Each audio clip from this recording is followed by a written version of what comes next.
यं ब्रह्मा वरुणेन्द्र रुद्रमरुतः स्तुन्वन्ति दिव्यैस्तवैर्वेदैः साङ्गपदक्रमोपनिषदैर्गायन्ति यं सामगाः ध्यानावस्थिततद्गतेन मनसा पश्यन्ति यं योगिनो यस्यान्तं न विदुः सुरासुरगणा देवाय तस्मै नमः।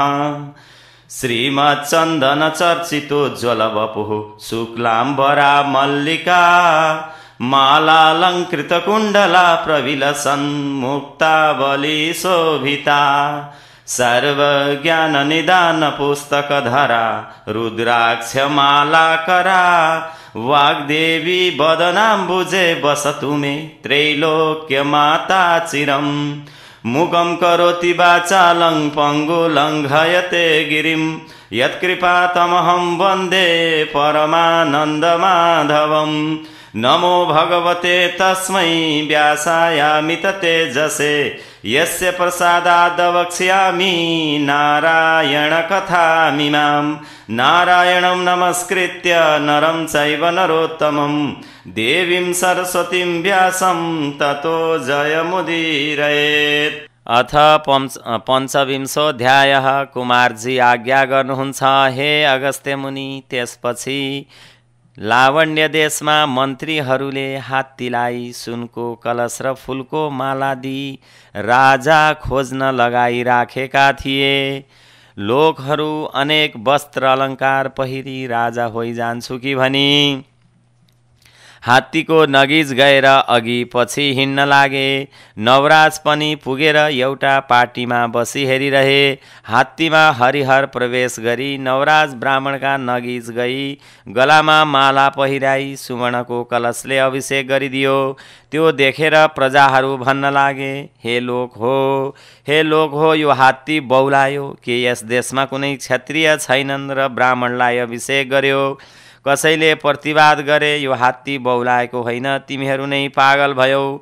मुखले नबोले पनि हात्ती देवता हो। ब्राह्मण क्षत्रिय वैश्य शूद्र जो भए पनि उसको तपस्या र भाग्यले राजा भयो। बिना नारायणको अंशले राजा हुन पाइन्न।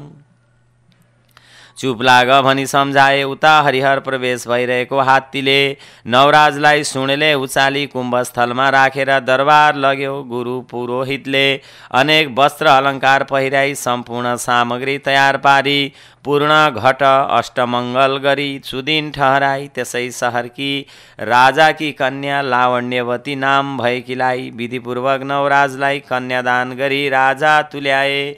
अनि गुरु पुरोहितले भने, हे महाराज, राज्याभिषेक भएको छैन, सामग्री तयार छ, सुदिन ठहराई अभिषेक लिनुहोस्। तिनको यस्ता कुरा सुनि नवराज भन्दछन्, हे गुरु पुरोहित हो, मेरी महातारीले नदी पहिले अरूको कसको अभिषेक लिऊँ। चन्द्रज्योति नगरको बाहिर एउटा खरको घर छ, त्यहाँ गोमा नामकी ब्राह्मणी छन्, ती मेरी महातारी हुन्, तिनीलाई चाँडै लिन पठाओ। यति नवराजले भनेपछि मन्त्रीले म जान्छु भनी वस्त्रालङ्कार पालकी र केही सेना समेत लिई चन्द्रज्योति नगरमा गए र त्यहाँ गोमालाई भेटी प्रणाम गरेर भने, हे राजमाता, हजुरका छोरा लावण्य देशका राजा हुनुभयो, म मन्त्री हुँ, हजुरलाई लिन पठाउनु भयो र म आएँ। यो वस्त्रालङ्कार पालकी पनि ल्याएको छु, यो पहिरी चाँडै सवारी होस्। मन्त्रीले यति भनेको सुनि गोमाले मनमा आनन्द मानी वस्त्रालङ्कार पहिरी पालकीमा बसेर लावण्य देश हिँडिन्।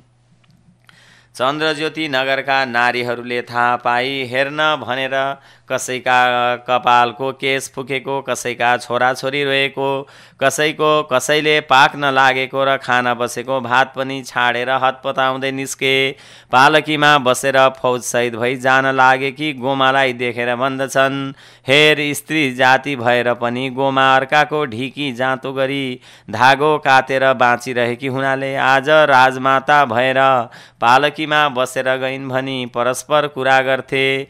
गोमा राजमाता त्यहाँबाट गएर लावण्य देशको नगिज पुगिन् र नवराजले थाहा पाएर हात्ती घोडा रथ सेना लगेर गीत वाद्य गर्दै दरबारमा लगेर साष्टाङ्ग प्रणाम गरी भने, हे माता, हजुरको तपस्या र हरिहरको कृपाले म आज लावण्य देशको राजा भएँ, अब राज्याभिषेक दिनुहोस् भने।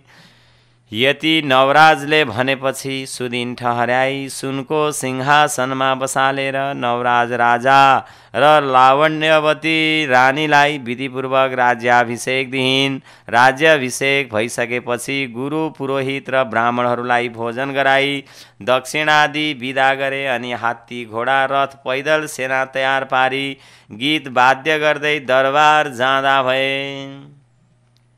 इति श्री स्कंद पुराणे केदारखंडे माघ महात्म्ये कुमार अगस्त्य संवादे श्री स्वस्तानी परमेश्वर्या व्रतकथायां नवराज राज्याभिषेक वर्णनम नाम पंचविंशोऽध्यायः।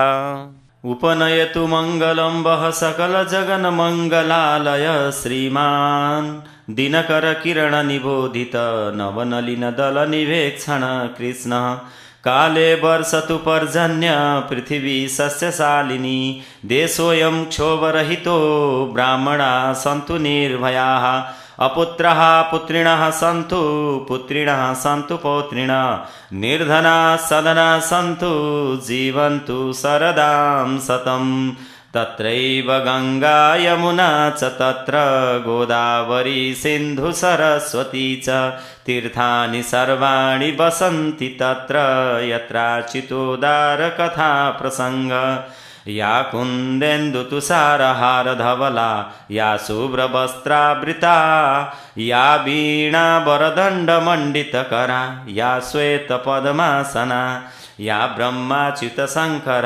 प्रभृतिभिः देवैः सदा वन्दिता सा मां पातु सरस्वती भगवती निःशेषजाड्यापहा कायेन वाचा मनसन्द्रैर्वा बुद्ध्यात्मना वा प्रकृति स्वभावात् करोमि यद्यत् सकलं परस्मै नारायणायेति समर्पयेत्।